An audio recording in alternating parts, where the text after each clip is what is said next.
दोस्तों अर्चना चौहान और कृति मेहरा के बीच में बहुत ज़्यादा बर्निंग चल रही थी। 1 साल से दोस्ती वो चल रहा था। इसके बाद क्या पता क्या हुआ, कंट्रोवर्सी बढ़ गया। वो उनको टारगेट लेकर बोलने लगी, ये इनको टारगेट लेकर बोलने लगी। इसी पर एक पोस्टकास्ट आया, देखिए अर्चना चौहान कृति मेहरा के बारे में क्या बोल रही है। ये बताओ कि आपका और कीर्ति का क्या कुछ हुआ था? ये लो बेटा, ये भैया लगाएंगे क्योंकि प्रीव्यू पे एकदम।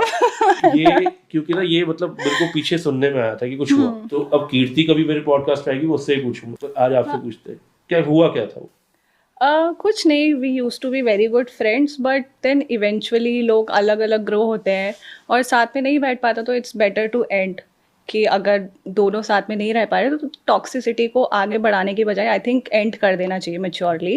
And at the end of the day I wish her all the best कि सब अच्छा ही रहे, and I know she also wish the best for me also.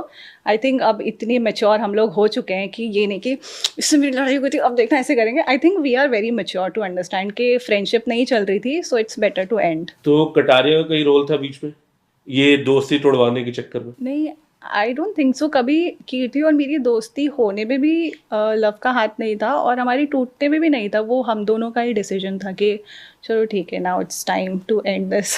तो ये आपका मतलब बेसिकली एज अ बिजनेस के चक्कर में ये सारा खराब हुआ या एज अ फ्रेंडशिप ही खराब हुई? हमारी फ्रेंडशिप ही थोड़ी आई थिंक थोड़ा सार पैच में चली गई थी, तो इस वजह से।